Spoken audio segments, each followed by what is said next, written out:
Hola, ¿qué tal están, amigas y amigos del software libre? Comenzamos aquí una nueva edición de Compilando Podcast, la 41ª, que será una edición colaborativa con Open Expo Europe y con el blockchain como tema central. Open Expo Europe reúne en Madrid cada mes de junio a miles de personas relacionadas con las tecnologías y la innovación abiertas. Es la mayor de las citas de este sector en el ámbito hispano y cada año se abre más a la vocación internacional, consolidándose ya como una de las mayores ferias y congresos de Europa. La cita de este año 2019 será el día 6 de junio en las instalaciones de la nave en la capital de España, Madrid.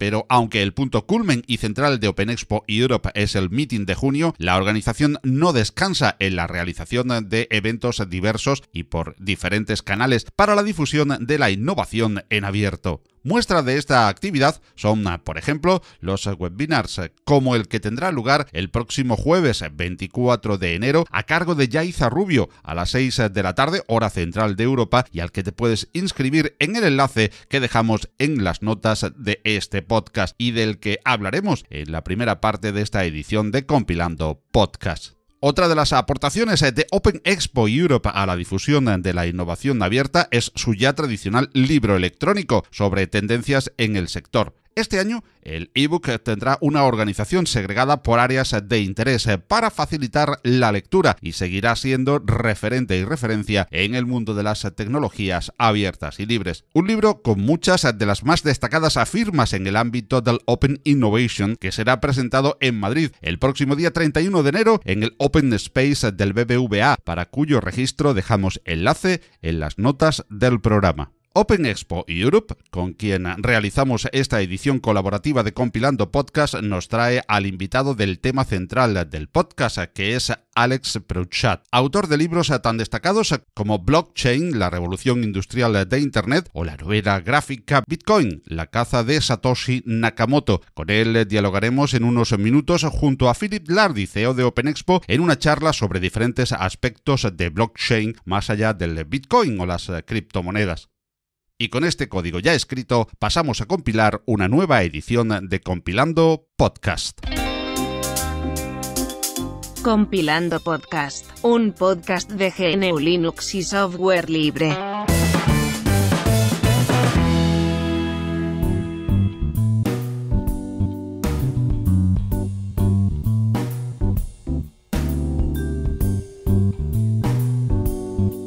Blockchain será protagonista central de esta edición colaborativa de Compilando Podcast y Open Expo Europe, y es que blockchain es la continuación de una historia muy humana. La necesidad de disminuir la incertidumbre sobre los demás para intercambiar valor con plenas garantías. Sin embargo, no es oro todo lo que reluce. En la actualidad, la industria se encuentra ante la situación de identificar cuáles son los casos de uso donde los diferentes tipos de cadena de bloques pueden desarrollar su máximo potencial, además de localizar cuáles son los principales retos a los que debemos enfrentarnos cuando queremos utilizar una cadena de bloques. Blockchain está estrechamente ligado al software libre y será tendencia en este 2019, tal y como nos comenta la conocida experta en esta tecnología y en ciberseguridad, Yaiza Rubio, al finalizar la edición de Open Expo Europe del año pasado. El mundo de blockchain está creciendo precisamente por eso, ¿no? Estamos viendo que hay mucha tecnología que es software libre, las empresas se están animando precisamente por eso, porque los costes asociados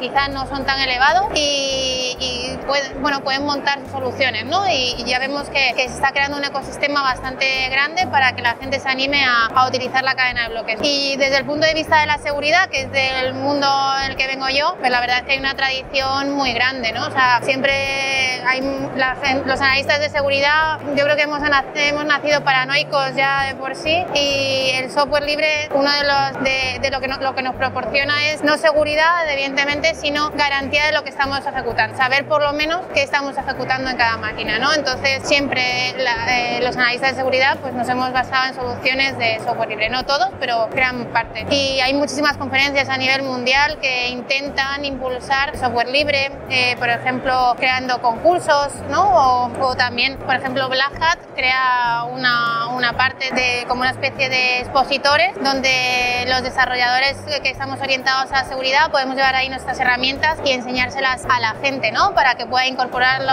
en sus empresas, o ellos a la hora de hacer algún tipo de auditoría de seguridad, pues basarse en esas soluciones. Yaiza Rubio Viñuela, desde mayo del 2013, ejerce como analista de seguridad en 11pad, la unidad de ciberseguridad de Telefónica, tras haberlo hecho en otras empresas destacadas del sector. Es coautora del libro Bitcoin, la tecnología blockchain y su investigación, y codirige el título de experto en blockchain y Bitcoin de la Universidad Europea de Madrid. Ha sido nombrada cibercooperante de honor por INCIBE en el 2017 y en el ámbito técnico ha sido ponente en eventos como Black Hat, DEF CON y RootedCon, entre otros. Si estás interesado o interesada en el blockchain, Open Expo Europe oferta la oportunidad de asistir online en la red, desde donde estés, al webinar que Yaiza nos ofrecerá el próximo jueves, día 24, a partir de las 6 de la tarde, hora de Europa Central, y que volveremos a recordarte en el apartado de noticias de esta edición colaborativa de Compilando Podcast, y de la que tienes enlace en las notas del programa para ampliar la información e inscribirte. Mi nieto Jorge dando sus primeros pasitos. El primer día de parque de Jorge.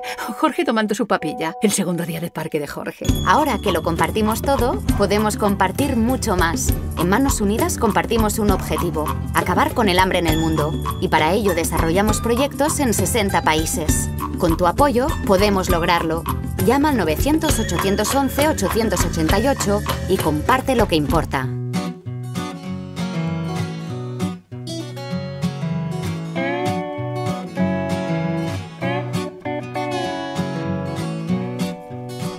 Alex Prochat es autor, coordinador del libro Blockchain, la revolución industrial de Internet, publicado por Ediciones Gestión 2000 del Grupo Planeta y disponible en Amazon.es, cuyas novedades se pueden seguir en @libroblockchain y en el sitio libroblockchain.com. Igualmente es autor de la novela gráfica Bitcoin, la caza de Satoshi Nakamoto, y además es nodo coordinador de blockchainespaña.com. Alex Prochat es uno de los mayores expertos mundiales en las implicaciones y aplicaciones de blockchain, y así conferencia alrededor del planeta con especial difusión en lengua española. En este momento escribe un nuevo libro sobre identidad digital descentralizada, del que puedes encontrar información en @IdentityBookHQ o identitybook.info. Junto con el CEO de Open Expo Europe, Philip Lardy, hemos querido en este podcast colaborativo de Compilando Podcast charlar con Alex, que amablemente ha accedido a ello, sobre blockchain y muchos de sus aspectos y repercusiones más allá del Bitcoin o las criptomonedas en relación con fintechs, legaltechs, insurtechs, la identidad digital y la industria, las empresas, los gobiernos o la sociedad en general. Es un placer y un honor contar hoy con Alex Prochat y Philip Lardy en este coloquio. Hola Alex, ¿cómo estás? Hola, buenas, ¿qué tal? Hola Philip, ¿qué tal? ¿Cómo estás? Pues bien, aquí andamos. Pues estamos dispuestos a saber un poquito más hoy de blockchain. La pregunta primera, pues por supuesto, es obligada. Dos palabras mágicas ahora mismo alrededor de esta tecnología, y queremos saber en principio, con una voz tan autorizada como la de Alex, ¿qué es blockchain y los tokens? Bueno, blockchain y los tokens en realidad son dos cosas que están muy unidas, pero también están muy separadas, ¿no? Como tú ya bien sabes, la tecnología blockchain se origina con con Bitcoin, aunque Satoshi Nakamoto en su white paper que publicó en el 2008 no hablaba de blockchain, pero sí que después la palabra un poco es la que se utilizó mucho en el sector de las criptomonedas. Y por otra parte están los tokens, ¿no? Y los famosos tokens están un poco más relacionados por una parte con la parte más especulativa, pero por otra parte también con la idea de cómo se pueden tokenizar todas las cosas del mundo, ¿no? Pero la idea fundamental de blockchain es realmente que tenemos un sistema descentralizado de encontrar la verdad, o de lo que llamamos a veces la máquina de la verdad, y esa máquina de la verdad nos permite potencialmente rehacer el mundo tal como lo conocemos a día de hoy, y es algo bastante apasionante. Entonces lo que tenemos realmente es un peer-to-peer de la verdad, ¿no? Si queremos resumir un poquito lo que sería. Es decir, es como la evolución del peer-to-peer hace 15 años o los que sean pues con un emule, con un Napster, y luego ha ido evolucionando sobre el tiempo y se ha ido creando pues esta capa tal vez que faltaba en la descentralización, pues con el método peer-to-peer para llegar a algo pues utilizable tanto para empresas como administraciones, o no tiene nada que ver. No, totalmente. O sea, yo la forma como lo suelo comentar, es que, o sea, en los protocolos peer-to-peer del Internet de la Información, que son desde en la forma más básica de su momento, porque no pensaban que iba a tener tantas repercusiones en Napster, hasta como ha ido evolucionando hasta BitTorrent. Esa es como la representación del Internet de la Información, del mundo peer-to-peer descentralizado, que nos empodera a todos para poder compartir ficheros audiovisuales o cualquier tipo de fichero de forma descentralizada en todo el mundo. Y cuando se inventó Internet, pues en su diseño pues había dos elementos que no se tuvieron en cuenta, ¿no? Por una parte es el sistema de pagos, y esto es lo que resuelve de una forma peer-to-peer Bitcoin y otros protocolos que intentan hacer algo similar. Y por otra parte, que es un tema muy interesante, pero lo comento un poco también porque a mí personalmente me interesa mucho y trabajo profesionalmente una gran parte de mi tiempo en eso, es el tema de la identidad, ¿no? O sea, que es uno de los temas que sigue sin estar resuelto,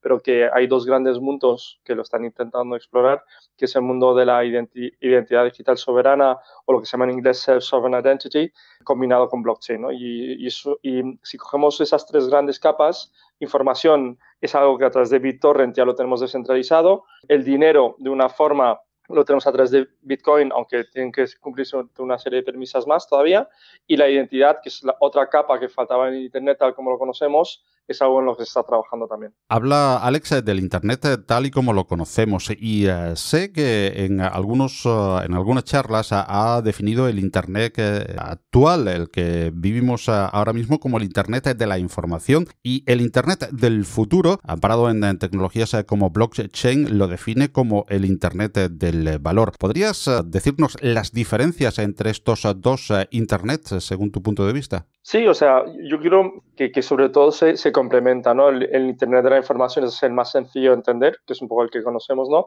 Que es el que nos permite, basándonos en sistemas y en estándares abiertos, compartir información sin censura en todo el mundo para ficheros audiovisuales, música, vídeos, fotografía o texto.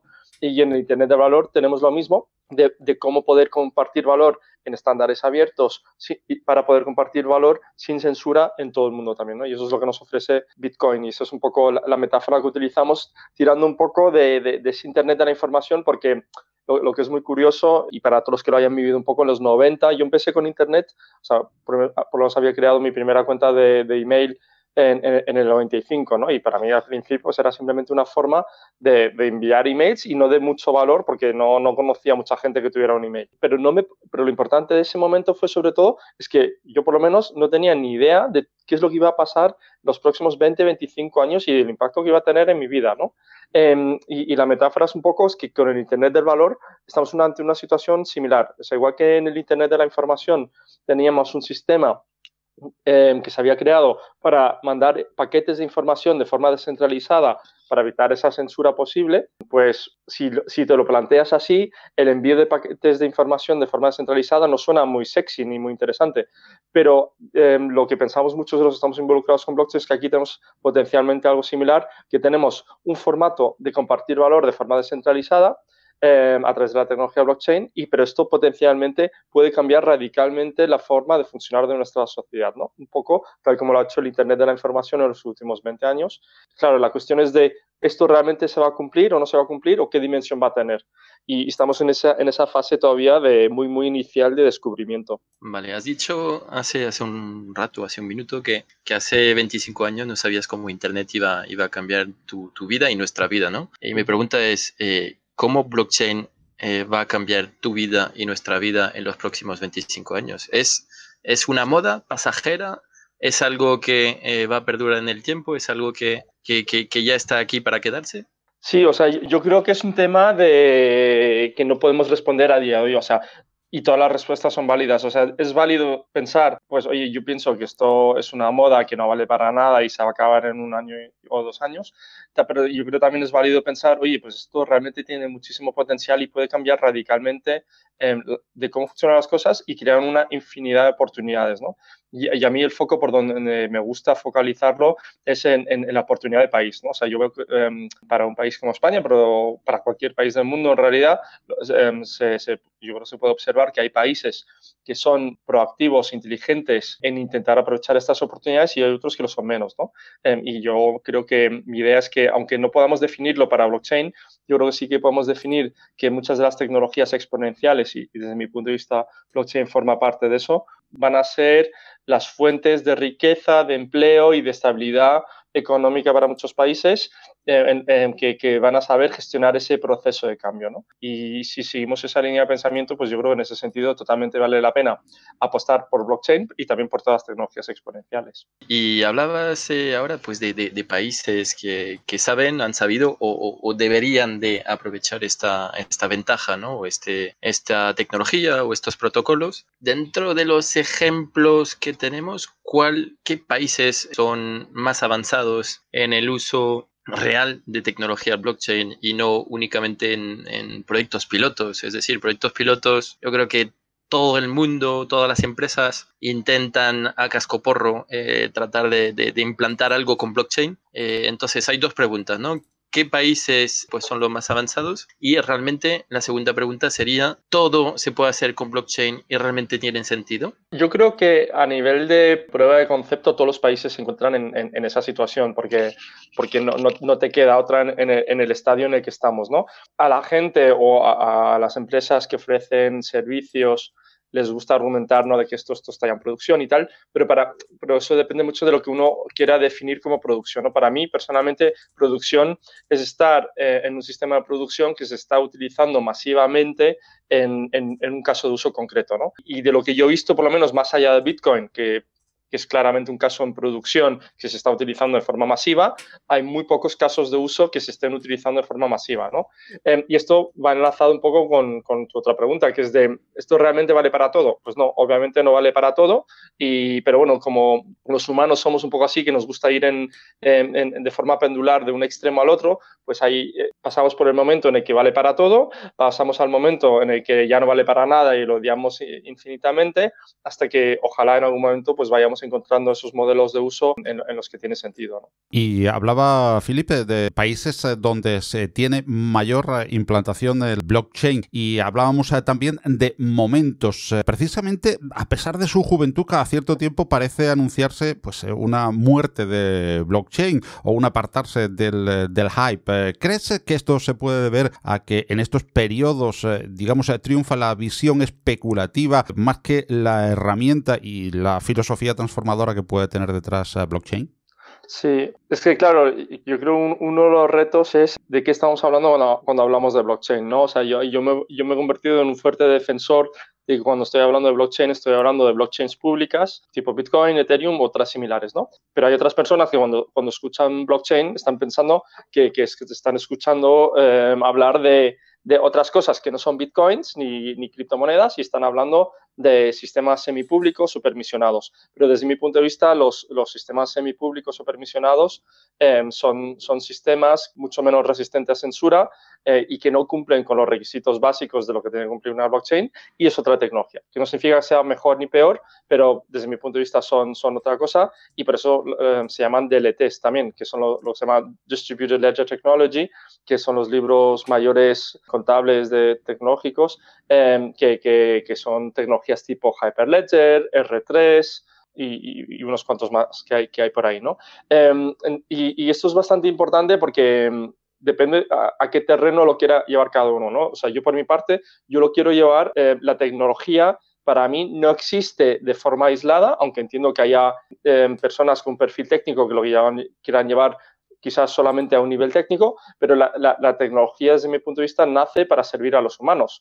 Entonces, y si nace para servir a los humanos, la tecnología blockchain ha nacido para, a través de la descentralización, ojalá crear entornos sociales o de sistema que puedan ayudar a que podamos funcionar mejor como sociedad, ¿no? Y en ese sentido las DLT funcionan más en un sentido, desde mi punto de vista, no de crear disrupción o mejora radical en los procesos sociales, sino en mejorar un poco lo que ya existe, que no es negativo en sí mismo, pero son dos perspectivas y dos visiones muy diferentes de qué es lo que se quiere conseguir. Y me pregunta, ¿para cuándo una blockchain privada o DLT para Hacienda?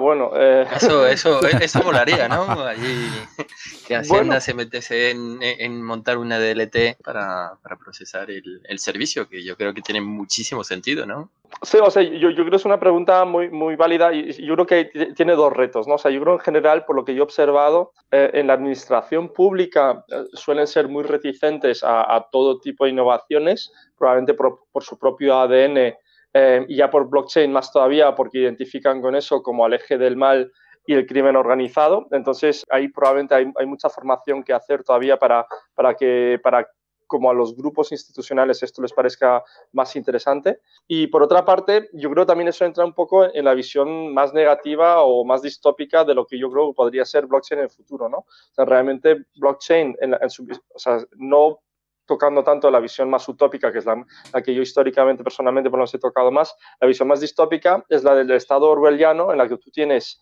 un Estado y una Hacienda todo potente que te va cobrando tus impuestos en tiempo real, que controla a través de sistemas digitales todos tus movimientos y conoce cada uno de tus pasos mucho más de lo que ya lo conoce a día de hoy, y en la que tú ya eres el esclavo perfecto, ¿no?, del sistema. Y esa visión no es igual de probable desde mi punto de vista como la visión utópica en este momento, o quizás un poco más probable, ¿no? Porque ya en realidad, desde mi punto de vista por lo menos, la realidad en la que vivimos a día de hoy está muy alineada con esa forma de operar, y este tipo de tecnologías tipo blockchain lo podrían facilitar mucho más. El tema es que quizás no todos los entes de la administración pública se han dado cuenta que esa herramienta tan bonita puede funcionar como el martillo del control total, pero tiene ese potencial también. Y entroncando con esto, una idea que dabas antes y que me parece muy interesante dentro del hiperhype ahora de blockchain está también el tema de la identidad personal.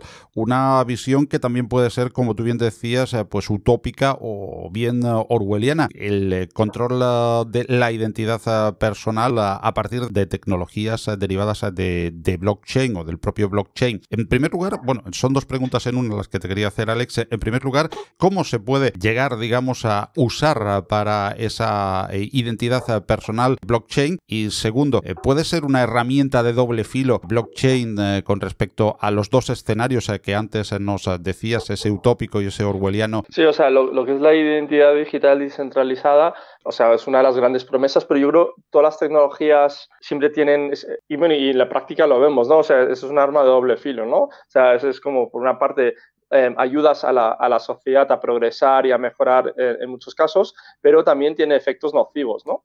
Y esto, bueno, lo podemos ver con los móviles, con los ordenadores, con el WhatsApp, o lo que no se nos ocurra. Siempre hay una parte buena, pero también hay una parte negativa que tenemos que aprender a manejar, a controlar para poder beneficiarnos de las partes más negativas, ¿no? En el caso de la identidad digital descentralizada, o sea, la idea es que, o sea, dando las pinceladas un poco más sencillas de lo que es esa temática, cuando se diseñó Internet, no se diseñó con una capa de identidad, y esto ha generado una infinidad de problemas. Son una infinidad de problemas desde el punto de vista de protección de los datos, también de la explotación de los datos y de privacidad, ¿no? ¿Y esto qué significa? De que tenemos, tal como ha evolucionado Internet, a unas pocas empresas que las podemos resumir en un Google, Amazon, Facebook y unos pocos más que controlan la gran mayoría de la información, tanto en la transmisión de datos como en lo que estamos haciendo todos, que la comercializan y viven de nuestra información, y a nosotros nos da completamente igual. Por lo digo nosotros, me refiero a la gran mayoría de la sociedad. Y por otra parte, tenemos también con la identidad digital descentralizada una oportunidad de futuro de optimizar esos procesos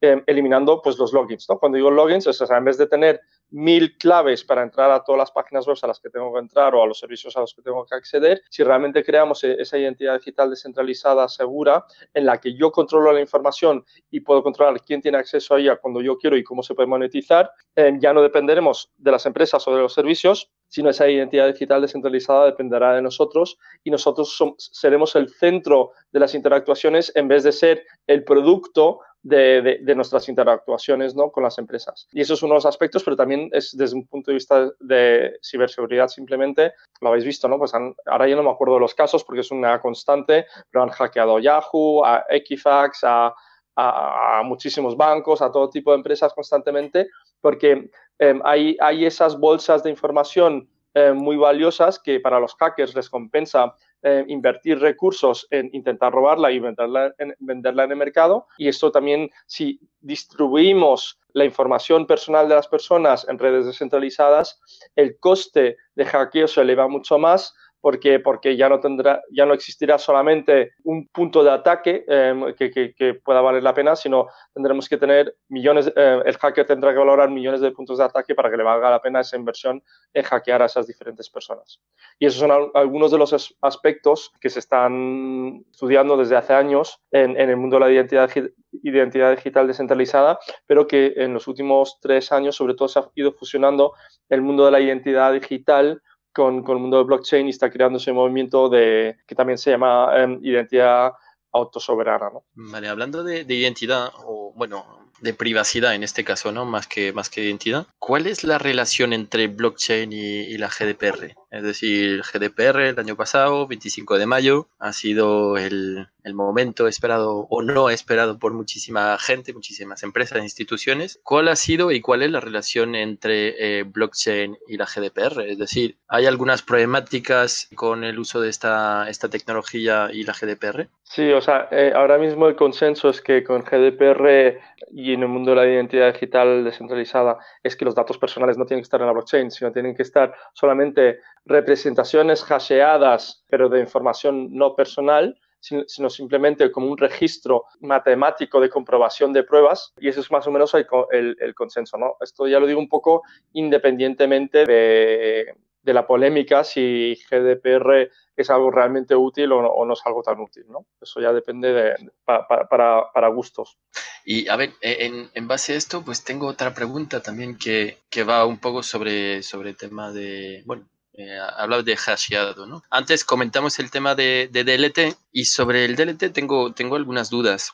Bueno, un par de dudas, ¿no? La primera sería, ¿es factible que haya una blockchain privada en la que una empresa pues esté funcionando y monte su modelo de transacción, pero que detrás toda la potencia de cálculo pues para resolver los cálculos de la blockchain esté externalizado? Es decir, que digan todo lo que es el conocimiento es interno y es privado, pero toda la validación de las transacciones lo puedan externalizar sin poner los datos a exposición, ¿no? Eso sería la primera pregunta. Y la segunda pregunta también sobre DLT, que se me pasó a preguntarte en su momento. ¿Existe una relación entre utilizar un protocolo en una DLT y su respectivo token? Por ejemplo, en el caso de utilizar Ripple y luego lo que es el XRP. Es decir, hay una relación entre que el Banco Santander utilice pues la tecnología detrás o el protocolo Ripple, no sé cómo llamarlo, y luego la evolución del token XRP. O sea, si quieres empezamos por esa, porque la primera no estoy seguro de haberla entendido bien. O sea,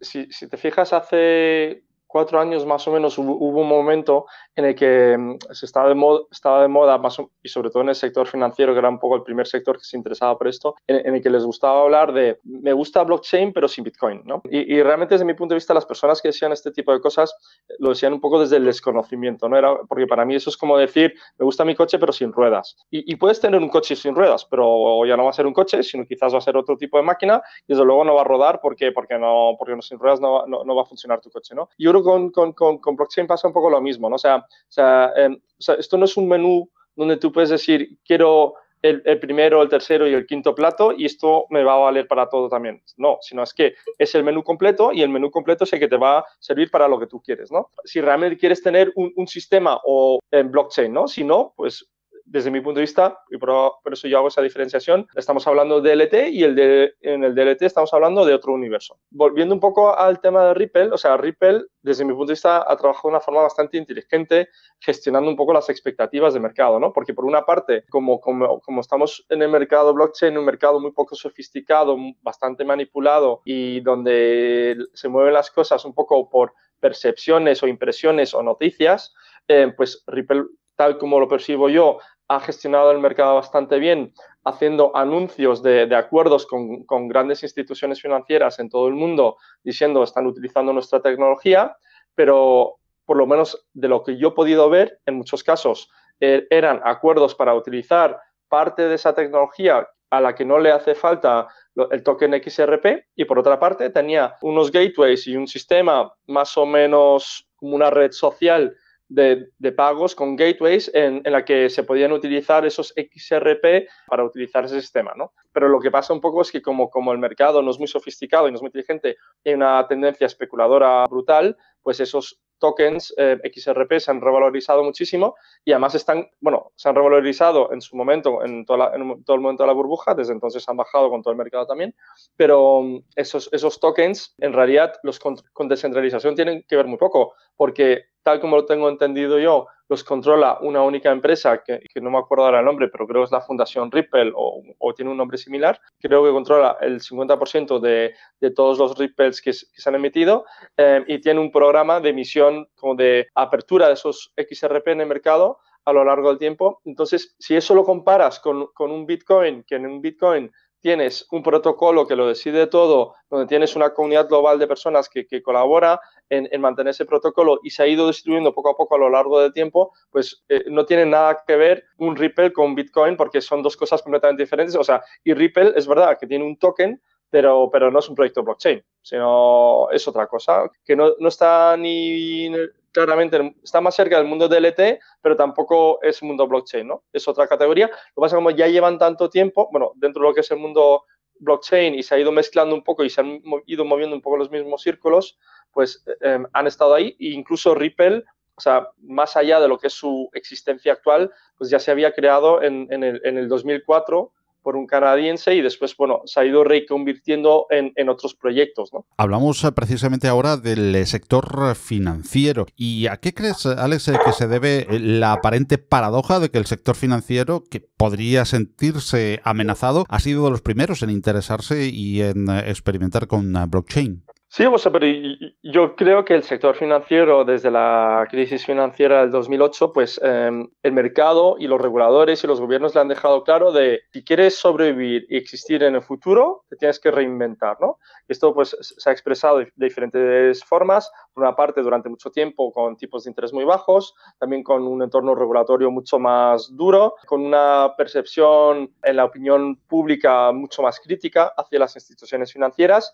con unas empresas del sector fintech, insurtech y tecnología en general que se está intentando comer ese pastel y también se están intentando comer los GAFA, los Google, Facebook, etcétera. Creo que fue Amazon que ahora durante las Navidades lo anunciaron, que obtuvieron también una licencia bancaria en Lituania para operar en toda la Unión Europea, pero también lo mismo ha hecho, Amazon creo que fue en Luxemburgo y fue otra empresa importante, Google fue en Lituania y hay otra empresa importante sí. Que también ha conseguido licencia bancaria. Pues todos ellos van un poco a comerse ese pastel poco a poco. Pero esto no y el sector financiero es un poco como la punta de lanza solamente de toda esta tendencia, ¿no? Porque al final el sector financiero es el que por lo menos la parte más inteligente del sector financiero, porque no todos son iguales, creo que tienen claro que en los próximos 10, 15 años el banco, tal como lo conocemos a día de hoy, no va a existir y que su negocio va a ser radicalmente diferente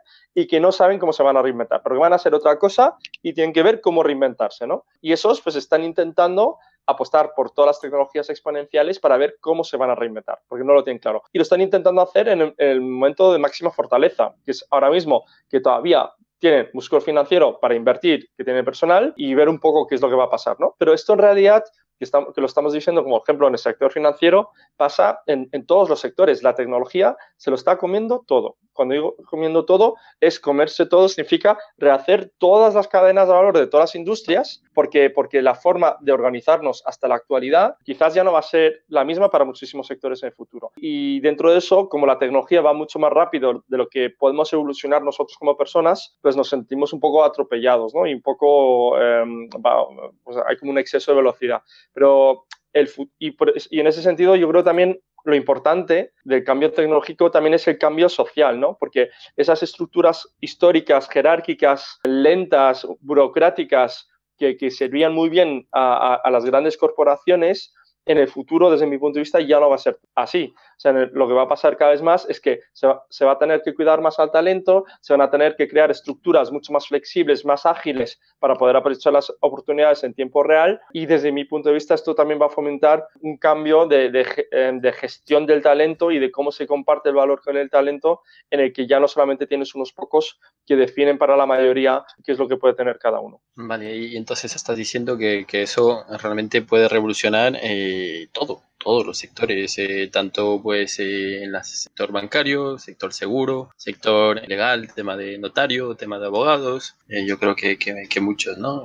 Podríamos imaginar que al día de mañana podamos tener o bien las GAFAM, ¿no? Google, Amazon, Facebook, Microsoft y Alibaba, o las BATX, ¿no? Que es Baidu, Alibaba, Tencent y Xiaomi para lo que son los chinos, reemplazado o que tengan nuevos competidores montados sobre la tecnología blockchain. Sí, totalmente. Yo creo que, o sea, las cartas, yo creo que se reparten para todo el mundo de forma mucho más rápida y más ágil de lo que se repartían antes. Entonces, como tú decías ahora mismo, esto lo cambia todo para todo el mundo. O sea, que sea agradable para nosotros, pues muy probablemente no, porque los humanos de por sí no somos una especie que le guste mucho el cambio drástico, rápido, radical, ¿no? Pero como la tecnología está forzando la situación, pues un poco la cuestión de la supervivencia dentro de ese entorno tan cambiante, yo creo va a ser favorable para aquellos que consiguen aprender rápido, adaptarse rápido, mantener una mente abierta para explorar eso. Y yo creo de los sectores más afectados inicialmente, sobre todo tenemos a los sectores que trabajan con datos, ¿no? Entonces, si tú dices, no, es que fabrico ladrillos, pues vale, o sea, de alguna forma probablemente te afecte el cambio de la tecnología exponencial, ¿no? Pero quizás no seas de los primeros, ¿no? O de los más afectados inicialmente, ¿no? Pero si eres una empresa que trabaja exclusivamente con información y con datos, pues desde mi punto de vista todo ese cambio tecnológico que estamos viviendo, pues sí, va a cambiar muchísimo. Pero también coge sectores como logístico. Quizás yo no soy un experto en nada en realidad, pero tampoco de drones, pero si coges todos los temas que se hablan de drones, pues quizás cambian radicalmente la distribución logística del futuro, ¿no? Donde ya no tienes los camiones dando vueltas, sino tienes grandes centros logísticos de Amazon y otras empresas y después te van enviando sus cosas con los drones. Entonces, que el abanico de posibilidades es tan grande y es tan difícil para nosotros poder prever que lo importante es ir participando para ir imaginándonos cómo puede ser ese futuro, ¿no? Y Alex, ¿qué es Blockchain España? Pues Blockchain España es un movimiento social para dinamizar o ser uno de los agentes que dinamiza y fomenta el ecosistema blockchain español, que lo fundamos hace casi 2 años. Inicialmente estábamos muy focalizados en la formación. Yo creo que llegamos a formar hasta 800 personas en muchos cursos diferentes de todo tipo de negocio, técnico, legal y todo lo que hacíamos. Y nuestro objetivo sobre todo ha sido y sigue siendo intentar ser uno de los agentes que dinamiza esto para España, ¿no? Yo creo que en España creo que tenemos, como en muchos países, pero nosotros también lo tenemos, muchísimo talento, con mucha capacidad y muchas ganas de hacer y trabajar, pero desgraciadamente desde mi punto de vista también en un entorno no muy favorable, ¿no? Para poder optimizar el rendimiento y las posibilidades de ese talento, ¿no? Y en ese sentido, pues queremos ayudar, difundir y apoyar un poco ese proceso de aprendizaje, porque desde mi punto de vista, blockchain es una de las tecnologías que podría tener ese impacto y en la que a mí me gustaría que participáramos. Vale, yo voy a aprovechar, como siempre, para hacer 2 preguntas, por el precio de una. A ver, siempre. A ver, yo creo que la primera es rápida, no muy rápida, por eso hago 2 en una. ¿Eres Satoshi Nakamoto? ¿Eres tú? No, obviamente. O sea, nadie sabe quién es Satoshi Nakamoto y yo creo lo bueno es que tampoco importa ya quién es Satoshi Nakamoto. Yo creo que Satoshi Nakamoto, dentro de las muchas genialidades que hizo, una de ellas también fue no revelar quién es, y esto ha ayudado muchísimo al sistema porque los humanos tendemos a idolatrar o admirar a personas que hayan hecho X cosas, ¿no?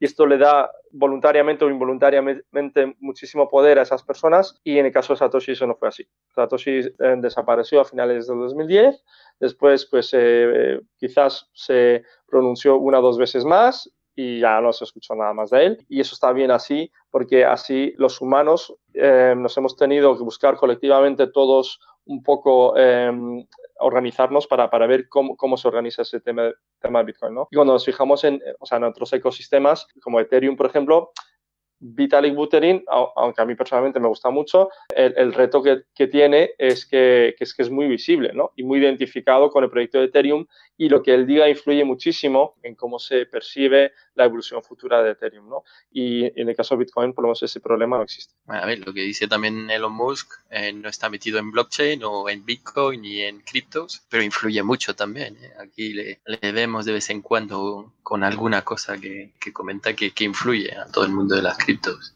Claro. No sé si por su trayectoria por PayPal, ¿no? Desde que montó PayPal, que imagino que algo tendrá que ver, pero bueno, no voy a empezar el debate por allí, no te preocupes.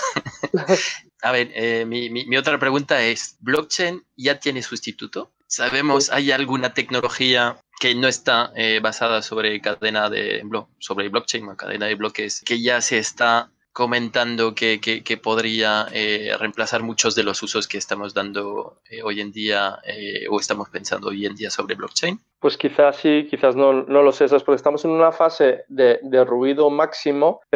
O sea, de ruido máximo es verdad, porque el ruido máximo es cuando los precios suben, ¿no? Pero aún así, como estamos en una fase tan prematura, tan inmadura, pues es que no sabemos. O sea, yo ni conozco todos los proyectos ni todas las cosas que se están moviendo, ni esos proyectos.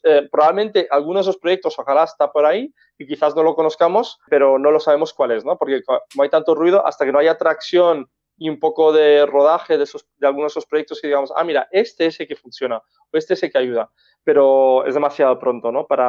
Y también no quiero decir ningún nombre porque puede que diga cualquier nombre y que salga patata o que sea, bueno, no lo sé, pero no va a ser por mi capacidad de previsión que vaya a ser correcto. Muy bien, pues si Philips no tiene ninguna pregunta, bueno, supongo que sí, que tiene muchas más, tenemos muchísimas más, pero muchas. Para no dilatarnos mucho más, si os parece, lo dejamos aquí, pues haciéndole también el compromiso a Alex públicamente, que seguro que vamos a volver a recurrir a él para seguir conociendo sobre blockchain y sobre, bueno, digamos, no solamente blockchain, sino tecnologías, como apuntaba ahora Felipe, precisamente, futuras, que van en esa línea del blockchain y de la descentralización en muchísimos de los aspectos en los cuales la tecnología está ya pues intrínsecamente ligada a muchos, como decíamos, de los aspectos de nuestra vida. Y Alex, esto pues es un poco nada más que un aperitivo, lo que podemos condensar en estos minutos de charla en un podcast, pero muchos pueden haberse quedado con la intención de profundizar. ¿Qué nos recomiendas para introducirnos, en primer lugar, los que quieren introducirse simplemente y los que quieran ahondar un poquito más? ¿Qué sitios, libros, lugares donde investigar y donde profundizar sobre blockchain? Sí, o sea, hay una infinidad de recursos, o sea, yo creo sobre todo en Internet, o sea, es que ahora ya Internet es buenísimo, o sea, no tiene nada que ver buscar sobre blockchain hace 4 o 5 años a lo que es a día de hoy. Ahora ya se puede encontrar de todo en todos los idiomas y muy bien explicado. Pero como tú mismo decías, también lógicamente hay muchísimo ruido. Apórtanos tú un poquito de esa señal dentro del ruido donde dirigirnos y focalizarnos.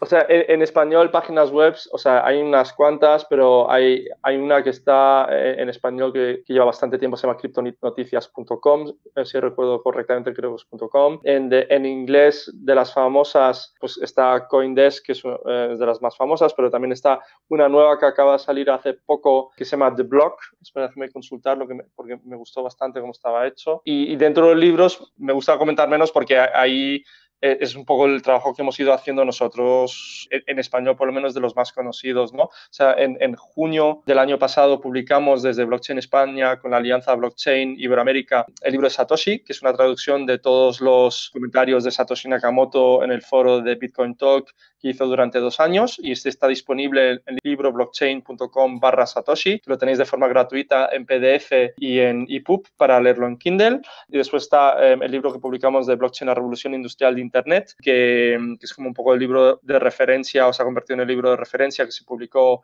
aquí en España, en Colombia, en Perú y en Ecuador, y también se va a publicar próximamente en Argentina. Y después están los libros en inglés, unos de los que yo he leído o de los que he visto, o sea, los más famosos es el de Andreas Antonopoulos, que se llama Mastering Bitcoin. También ha salido Mastering Ethereum de Andreas Antonopoulos. Este ya es con un claro toque tecnológico. Los que yo decía, el de Blockchain, la revolución industrial de Internet, es de introducción. Y yo hace 4 años también publiqué la primera novela gráfica sobre Bitcoin, se llama Bitcoin, la caza de Satoshi Nakamoto, que está disponible en cualquier sitio, librería tipo Fnac, El Corte Inglés en España. También se tradujo al coreano, ruso y portugués en Brasil, y algún idioma más, creo, al inglés. Y bueno, y también, o sea, una cosa desde donde estamos intentando organizar todo el tema de difusión y posicionamiento del mundo iberoamericano es la Alianza Blockchain Iberoamérica, que la presentamos oficialmente en Chile este mes de diciembre en la BitConf, en la que son partícipes en Bitcoin Argentina, en Bitcoin Chile, en Blockchain Colombia, Blockchain Panamá y Bitcoin Monterrey y Blockchain España, y vamos a ir sumando más miembros a lo largo del 2019 y con la idea de ir potenciando ecosistema en todo el mundo iberoamericano para que podamos participar en todo este cambio que se avecina. Pues muchísimas gracias, Alex Prochat, por haber compartido con nosotros estos minutos en este podcast colaborativo de Compilando Podcast, en esta edición colaborativa de Compilando Podcast con Open Expo Europe, donde también hemos compartido este tiempo de charla con Philip Lardy, CEO de esta organización. Muchísimas gracias a ambos por haber compartido conocimientos y charla, y no lo dudes, Alex, volveremos a recurrir, si a bien lo tienes, a ti, a tu experiencia y tus conocimientos para seguir conociendo sobre blockchain, sobre descentralización y sobre todo este mundo que es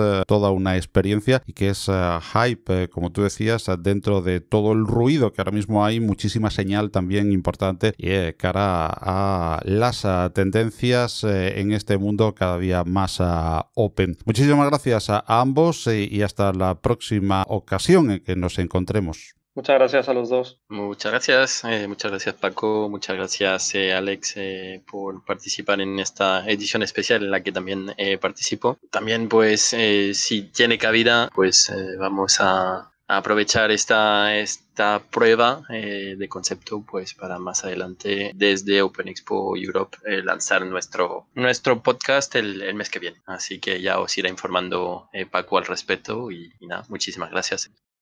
Compilando Podcast, GNU Linux y software libre.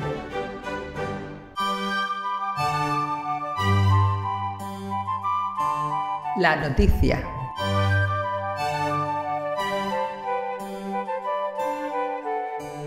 En este podcast colaborativo de la mano con Open Expo Europe 2018 vamos a destacar 3 noticias que tienen que ver con este gran evento de la innovación abierta, en la que, como comentamos al comienzo del podcast, no solo se difunde y comparte el mismo día del encuentro en junio, sino que se nutre de diferentes eventos y encuentros presenciales y en la red a lo largo del año, siempre dedicados a Open Innovation.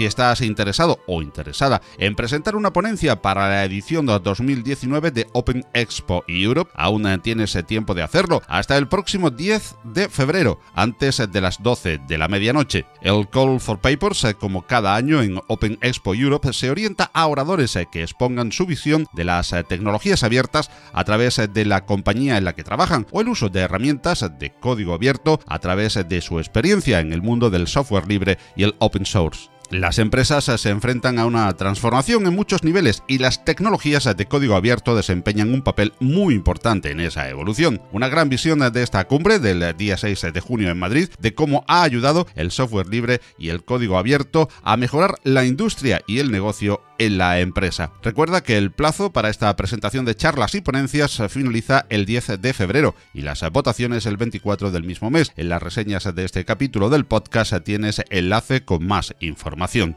Y si te ha interesado el tema central del podcast dedicado al blockchain, no puedes perderte otra de las actividades de Open Expo que se celebra este mismo jueves 24 para todo el planeta y a través de la red. Blockchain o no blockchain es el título del webinar que presentará Yaiza Rubio, del que te hemos hablado ampliamente al comienzo del podcast. La analista de seguridad de ElevenPaths y una de las mayores expertas en esta tecnología nos ilustrará a través de la red en el mencionado webinar que tendrá lugar el jueves 24 entre las 6 y 7 de la tarde, hora de Europa Central, para cuyo seguimiento e inscripción tienes un link en las notas del programa. Y el 31 de enero tendrá lugar el acto Open Innovation Trends en el Open Space del BBVA en Madrid. En este evento de primer nivel se presentarán las tendencias en las innovaciones abiertas, el open source y el software libre para 2019. El acto comenzará a las 9:30 hora de España y en primer lugar se presentarán las conclusiones del estudio sobre las tendencias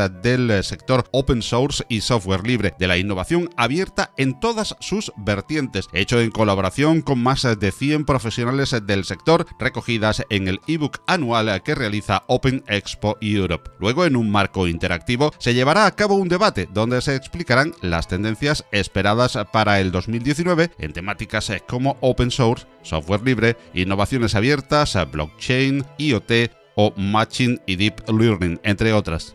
Intervendrán referentes del sector y expertos en la materia, quienes ofrecerán una visión de lo que deparará el 2019 en una mesa redonda que estará además abierta al diálogo y a la participación del público asistente mediante preguntas. Las plazas son limitadas y puedes consultar los detalles en el enlace que encontrarás en la descripción de esta edición colaborativa de Compilando Podcast. Foto de Laura en Roma, muchos emoticonos, un gif gracioso, un chiste de Laura comiendo pizza en Roma. Ahora que lo compartimos todo, podemos compartir mucho más. En Manos Unidas compartimos un objetivo: acabar con el hambre en el mundo. Y para ello desarrollamos proyectos en 60 países. Plántale cara al hambre. Entra en manosunidas.org y comparte lo que importa.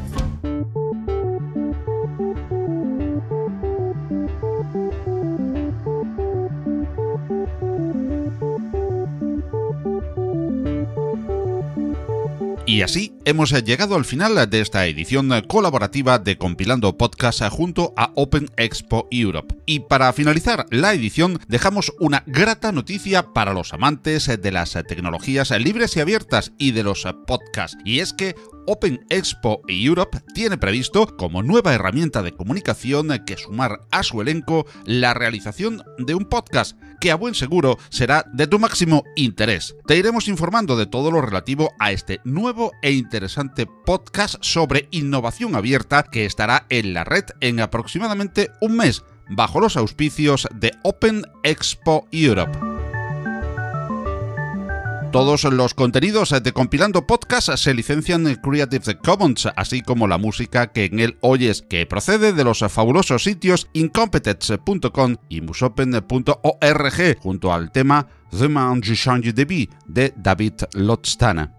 Compilando Podcast ha cambiado de hospedaje y ahora estamos alojados en neodigit.net, tu proveedor de confianza en habla hispana. En el cambio, hemos ganado en calidad, cercanía, exquisito trato y asistencia profesional y servicio excelente. Ahora Compilando Podcast está en neodigit.net.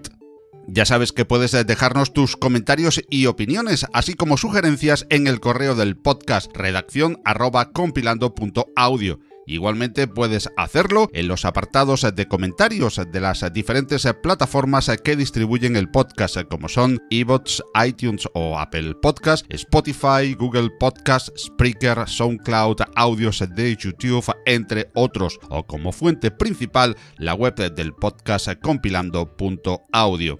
Hasta nuestro próximo encuentro en la red, si Dios quiere, os deseamos salud y felicidad, con un saludo especial a todos y a todas de quien os habla, Paco Estrada. Y por supuesto, os recomendamos siempre disfrutar de mucho y buen software libre, ¡que lo hay! ¡Hasta luego!